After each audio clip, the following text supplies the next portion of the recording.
네, 반갑습니다. 헵시바입니다. 제가 오늘은요, 우리가 결혼 선택을 할 때 또 결혼뿐만 아니라 굉장히 중요한 선택을 할 때 이런 실수는 하면 안 된다라는 지점들. 그래서 에서의 3가지 실수를 한번 보도록 하겠습니다. 여러분, 에서 하면은 굉장히 주일 학교 때부터 시작을 해가지고 대표적으로 욕을 먹는 인물 중에 한 명이죠. 성경에서 많은 인물들을 통해서 우리가 타산지석으로 삶아서 내가 이런 행동을 똑같이 하면 안 되겠다, 또 이렇게 살아야겠다, 이런 것들을 배우는 건데, 솔직히 말해서 내가 에서처럼 살고 싶다 하는 사람은 없죠. 크리스천 중에. 특별히 에서의 결혼을 보고 이야기를 나누려고 합니다. 그 결혼이 하나님 앞에 그렇게 좋은 결혼이 아니었던 거예요. 그래서 성경에 보면 아주 정확하게 그 어미 아비인 이삭과 리브가한테 이 에서가 결혼한 아내들이 근심이 되었다라고 나오는 표현이 있습니다. 그래서 에서의 결혼을 통해서 우리가 배울 만한 것들을 이제 최대한 뽕을 뽑아가는 오늘의 시간이 되었으면 좋겠어요. 자, 그래서 이제 첫 번째는 뭐냐면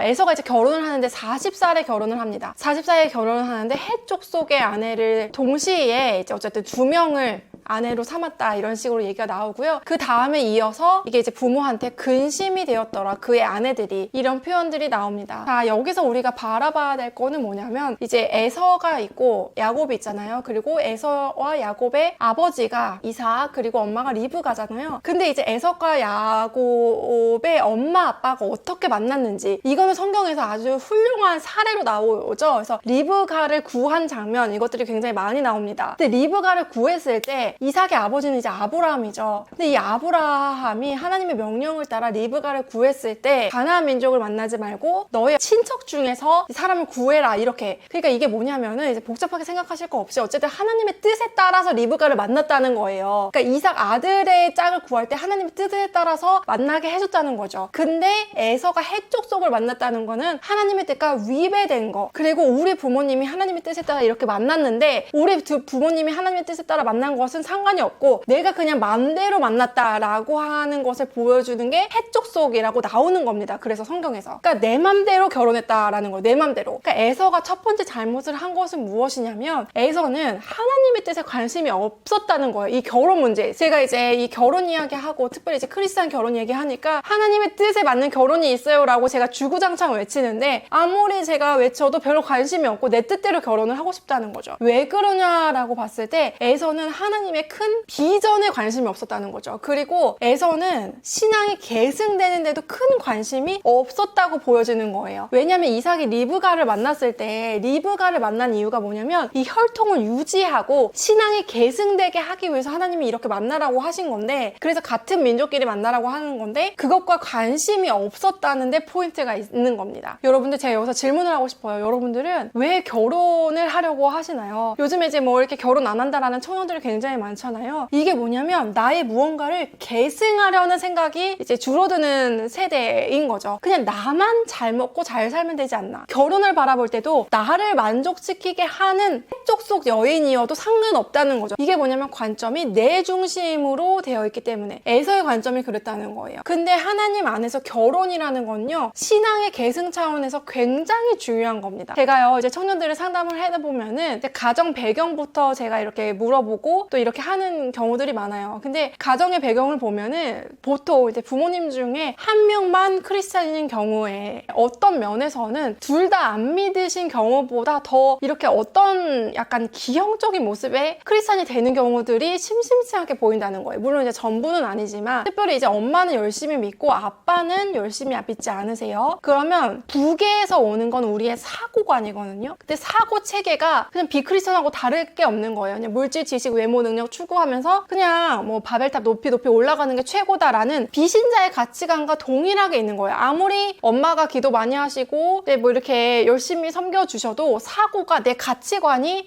아빠 쪽에서 흘러나오지 않으면 이게 약간 이상하게 되는 거죠. 네, 그리고 이번에는 엄마가 열심히 안 믿으시고 아빠만 열심히 믿는다라고 했을 때 신념적으로는, 문화적으로는 크리스천 문화, 크리스천 가치를 인정하고 있어요.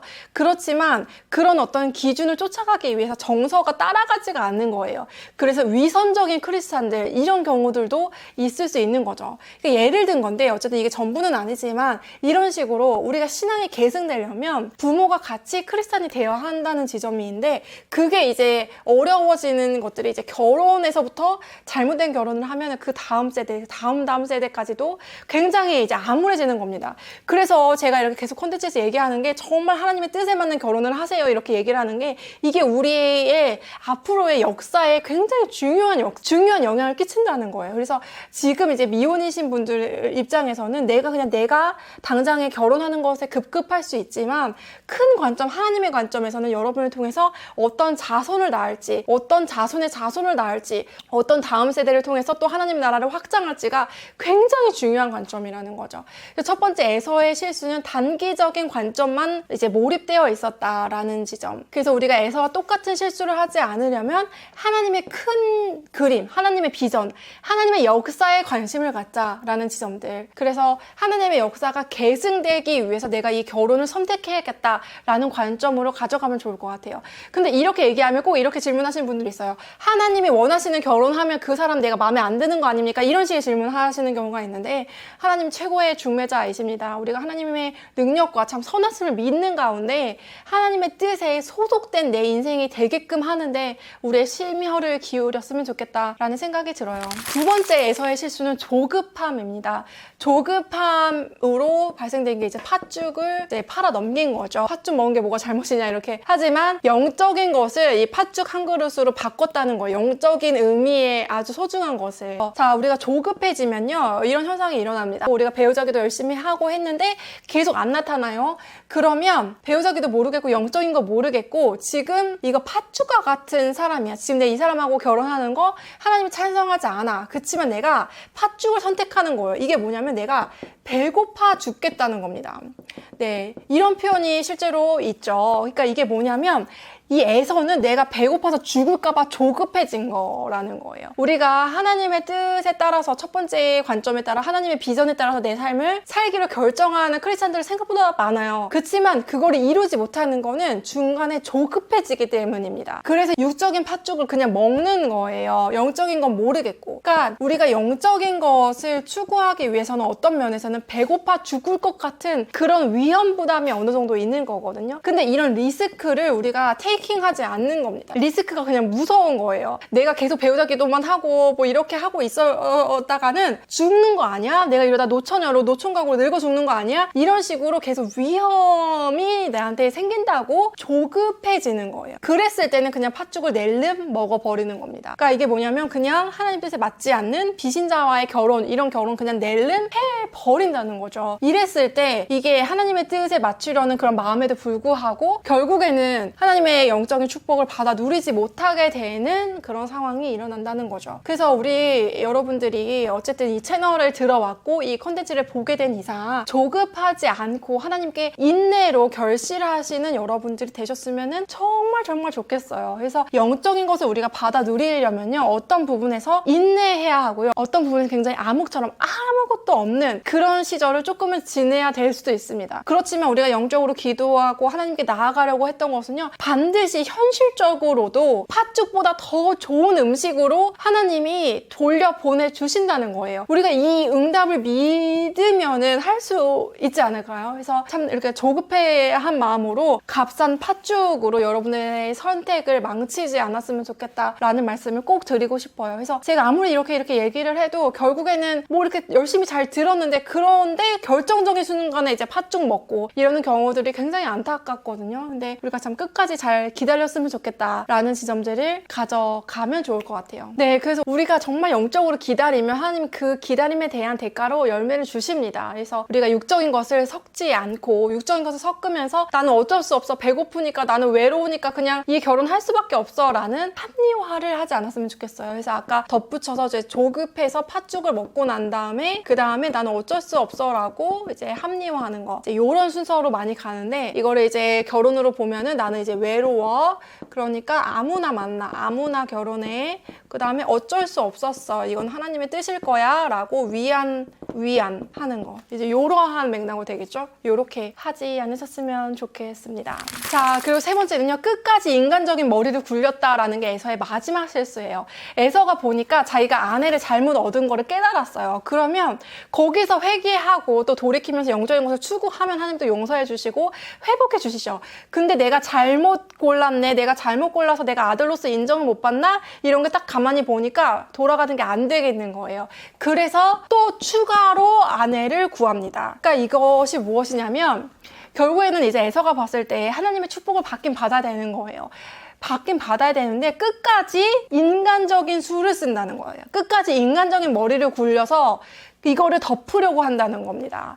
그러니까 우리가 여기까지 듣고 이제 첫 번째 듣고 두 번째 들었잖아요. 첫 번째는 이제 단기적인 관점에 몰입되지 말고 하나님의 비전에 우리의 결혼을 함께 하자라는 거고, 두 번째는 조급하지 말고 끝까지 인내해서 우리가 팥죽 말고 영적인 것에 끝까지 투자해서 이제 열매를 얻자라는 거예요. 근데 여기까지는 우리가 이제 인정이 됐는데 이렇게 들었는데 이렇게 들어서 이게 맞는 말이라고 생각을 했는데 그래서 인간적인 수를 또 쓰는 겁니다. 이게 얼마나 말이 안 되냐면 우리가 결국은 영적인 축복을 받겠다는 거거든요. 근데 영적인 축복을 받겠다고 하면서 육적인 방법을 쓰는 거예요. 그러니까 영적인 축복을 받고 싶으면 영적으로 끝까지 가야 되는데 방법론을 취할 때는 아내를 그럼 내가 다시 구하면 되겠다. 요렇게 또 인간적인 머리를 쓴다는 거죠. 그러니까 이게 제대로 어떻게 보면은 반성하거나 회개한 게 아닌 지점들이 있을 수 있는 거죠. 그래서 우리가 이제 이것도 이제 조급증하고도 연결이 될 수가 있는데 영적인 것이 참 눈에 보이지 않잖아요. 근데 결과적으로는요, 에서의 인생을 보면 에서가 이렇게 잘못된 선택들을 하면서 거의 평생을 살았잖아요. 그러면 에서가 남긴 것이 무엇인가 결론적으로 봤을 때 이제 에서의 왕국, 에서의 자손들이 36장에 보면 나오죠. 근데 36장에 보면은 에서의 자손들이 결국에는 뭐 족장도 되고 왕들도 있고 뭐 이런 식으로 왕국이 나름 있었어요. 도시가 있었는데 하나님과는 전혀 상관없는 그런 도시들이었다는 거죠. 그래서 우리가 이렇게 선택을 한 게 결국에는 이런 결과를 가져온다라는 거예요. 나뿐만 아니라 많은 사람들한테도 부정적인 영향을 끼치는 하나님과 상관없는 도시를 건설한 그런 커뮤니티를 건설한 그런 결과로 가져온다는 거죠. 반면에 에서와 대조돼서 나오는 이제 야곱인 거죠. 야곱도 분명히 이제 거짓말도 했고 사기도 쳤어요. 근데 야곱의 이제 귀한 부분은 어쨌든 영적인 것에 귀한 가치를 알고 지속적으로 그 방향으로 나아가셨다는 거죠. 그리고 이제 회개하는 방향으로 하나님 안에서 끝까지 머물렀다는 거예요. 인간적인 수를 우리가 잠깐은 야곱도 썼고 에서도 썼을 수 있어요. 근데 본질적으로는 에서는 끝까지 인간적으로 머리 굴리면서 끝났다는 거죠. 그래서 우리가 에서의 전철을 밟지 않기 위해서 내가 지금 내 삶이 잘 풀리기를 바라는 거잖아요. 그래서 이 콘텐츠도 듣고 열심히 우리가 이제 영적인 것도 이제 투자를 하는데, 그러면 영적인 것을 투자를 할 때 끝까지 투자하셨으면 좋겠고, 끝까지 투자를 하면, 기도를 하면 그 방법에 있어서도 영적인 방법을 쓰셨으면 좋겠어요. 물론 이제 우리가 사회적인 기술 이런 것들은 배우지만 그 기술을 영적인 본질로 가져가면서 이제 써먹는 거지, 내가 세상적인 머리 굴려가지고 어떻게든 복을 나한테 끌어오겠다는 그러한 관점으로 우리가 우리의 인생을 개척하지 않았으면 좋겠어요. 네, 그래서 결과적으로는 어쨌든 우리가 어떤 것을, 어떤 수단을 선택하고 어떤 선택을 했느냐가 우리의 인생, 우리의 다음 세대, 그리고 그 다음 세대까지 다 영향을 미치는 겁니다. 부디 우리 구독자님들께서 팥죽에 내 인생을 걸지 않으셨으면 좋겠다라고 진심으로 축복해 드립니다. 네, 오늘도 들어주셔서 너무너무 감사드리고 구독자님들의 선택을 통해서 하나님 나라가 확장되는데 쓰임받게 되시기를 예수님의 이름으로 진심으로 축복해 드리고요. 다음 시간에 찾아뵙도록 할게요. 샬롬.